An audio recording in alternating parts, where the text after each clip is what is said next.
नमस्कार दोस्तों, मैं रोहन शर्मा स्वागत करता हूं सभी का आपके अपने चैनल ज्योतिष एंड वास्तु में। कैसे हैं आप सभी। आज हम यहां पर बात करने वाले हैं एक बहुत ही ज्यादा इंपॉर्टेंट टॉपिक के बारे में। उससे पहले उम्मीद करता हूं कि आप सभी का रक्षाबंधन का त्योहार बहुत अच्छे से गया होगा और रक्षाबंधन के त्योहार के दिन मुहूर्त के लिए जो हमने वीडियो बनाया था उससे आप सभी को काफी ज्यादा मदद मिली होगी। आज हम यहां पर बात करने वाले हैं जन्माष्टमी के बारे में। जिस तरह से रक्षाबंधन पे कंफ्यूजन था कि कब बांधें कब ना बांधें, कैसे सेलिब्रेट करें, वैसे ही जन्माष्टमी पर भी इस बार काफी ज्यादा कंफ्यूजन चल रहा है कि अष्टमी कब है, जन्माष्टमी को कब सेलिब्रेट किया जाए, कौन से दिन व्रत किया जाए और किस तरह से जन्माष्टमी का त्योहार मना करके इस दिन को अच्छे से बिताया जाए। बहुत सारा कंफ्यूजन चल रहा है, परंतु कंफ्यूज होने की जरूरत नहीं है। आप सभी की सारी प्रॉब्लम्स और सारी कंफ्यूजन जो है वो यहां पर क्लियर हो जाएंगी और सारी डिटेल्स देने की कोशिश करूंगा। अंत तक देखिएगा इस वीडियो को ताकि कोई भी चीज आपसे मिस ना हो जाए। सबसे पहले आप सभी को जन्माष्टमी के इस त्योहार की बहुत बहुत शुभकामनाएं। ईश्वर से प्रार्थना करता हूं आप सभी का ये त्योहार बहुत अच्छे से जाए और सभी के घर में भगवान श्री कृष्ण का आशीर्वाद बरसता हुआ नजर आए। कब मनाते हैं जन्माष्टमी। सावन का महीना खत्म हो चुका है। श्रावण मास के बाद शुरू होता है भाद्रपद का महीना और भाद्रपद मास की अष्टमी तिथि को जन्माष्टमी का त्योहार सेलिब्रेट किया जाता है।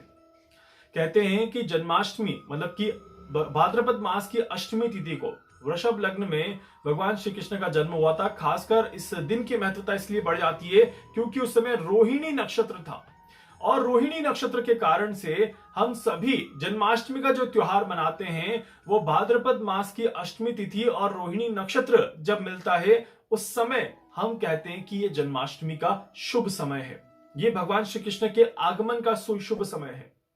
अब ऐसे में इस बार तिथि कैसे वेरी कर रही है, कब अष्टमी लग रही है, कब अष्टमी खत्म हो रही है और क्या रहेगी रोहिणी नक्षत्र और अष्टमी के संयोग की तिथि, इसको समझ लेते हैं सबसे पहले, उसके बाद हम आगे बात करेंगे। सबसे पहले अष्टमी तिथि कब शुरू हो रही है वो नोट कर लीजिएगा आप। अष्टमी तिथि 6 सितंबर को 6 सितंबर 2023 को दोपहर में 3:37 पर आरंभ हो रही है। 3:37 पर अष्टमी तिथि लग जाएगी और अष्टमी तिथि जो समाप्त हो रही है वो आपकी रहेगी 7 सितंबर को शाम के 4:15 4:15 पर आपकी अष्टमी तिथि समाप्त हो जाएगी। मतलब कि तिथि के हिसाब से देखा जाए तो उदया तिथि को जब हम कैलकुलेट करेंगे तो डेफिनेटली यहां पर आपकी 7 तारीख बनेगी। अष्टमी उदया तिथि जो बनेगी वो 7 सितंबर बनेगी। बट क्योंकि जन्माष्टमी को हम रात को सेलिब्रेट करते हैं और जन्माष्टमी को रात को सेलिब्रेट करने के साथ साथ ही हमें देखना है कि रोहिणी नक्षत्र का संयोग रात के समय पर कब बन रहा है। तो ये देख लेते हैं कि रोहिणी नक्षत्र की शुरुआत कब हो रही है। रोहिणी नक्षत्र 6 सितंबर को सुबह 9:20 पर लग जाएगा और रोहिणी नक्षत्र जो समाप्त हो रहा है वो 7 सितंबर को सुबह 10 बजे समाप्त हो जाएगा। मतलब कि अगर हम 7 तारीख की रात को कैलकुलेट करते हैं और उदया तिथि को कैलकुलेट करते हैं तो 7 तारीख की रात को अष्टमी तो हम शायद मान लें बट वहां पर रोहिणी नक्षत्र का संयोग नहीं होगा। और इसी के साथ साथ 6 तारीख को जब हम देखते हैं तो 6 तारीख को दोपहर में जब अष्टमी लग जाती है उसी के साथ साथ रात का समय जो है वो अष्टमी और रोहिणी नक्षत्र के संयोजन का समय बनता है। इसीलिए ये समय काफी ज्यादा अच्छा माना जाता है। इसके अलावा एक बात और कही जाती है कि अष्टमी तिथि का 8वां प्रहर यहां पर जब कैलकुलेट कर ले और रोहिणी नक्षत्र का 8वां प्रहर यहां पर कैलकुलेट कर ले तो भी ये तिथि मान्य कह सकते हैं कि हम मान लेते हैं। इसीलिए रात 12 बजे जब हम कहते हैं कि भगवान श्री कृष्ण ने जन्म लिया था तो रात 12 बजे की जब हम बात करेंगे तो ये 6 सितंबर 2023 की समाप्ति और 7 सितंबर 2023 की शुरुआत रहेगी। रात्रि का 12 बजे का समय जो है वो शुभ समय रहेगा भगवान श्री कृष्ण की जन्माष्टमी को सेलिब्रेट करने का और इसीलिए हम सभी को 6 सितंबर को ही भगवान श्री कृष्ण की जन्माष्टमी को सेलिब्रेट करना चाहिए। इस बात का विशेष ध्यान रखिएगा। इसके अलावा पारण का समय क्या रहेगा ये भी आप नोट कर लीजिएगा प्लीज। पारण का समय जो रहेगा या व्रत पारण का समय जो हम पूरे दिन व्रत रखते हैं उसको पारण करते हैं, ये व्रत पारण का समय रहेगा 7 सितंबर 2023 को सुबह 6:09 के बाद आप अपने व्रत का पारण कर सकते हैं। इस बात का ध्यान रखिएगा। उम्मीद करता हूं कि आप सभी ने ये तो समझ लिया है कि जन्माष्टमी कब मनानी है, व्रत कौन से दिन रखना है। व्रत आपको 6 सितंबर 2023 को रखना है और व्रत का पारण आप 7 सितंबर को सुबह के समय में कर सकते हैं। इसमें कोई भी दिक्कत, कोई भी परेशानी यहां पर नहीं है।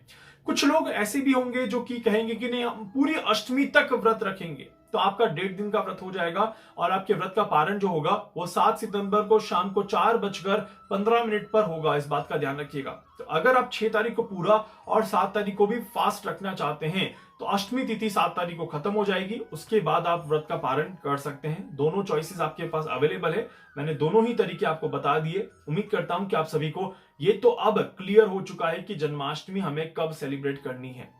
जन्माष्टमी को सेलिब्रेट करने के लिए आप सभी को कैसे पूजा अर्चना करनी है वो भी मैं थोड़ा सा यहां पर बता देता हूं। आप सभी को भगवान श्री कृष्ण की आराधना करनी है, भगवान श्री कृष्ण की पूजा करनी है और भगवान श्री कृष्ण की पूजा करने के लिए आप सभी को कौन कौन सी सामग्री की जरूरत पड़ेगी, उसमें सबसे पहले रहता है पंचामृत।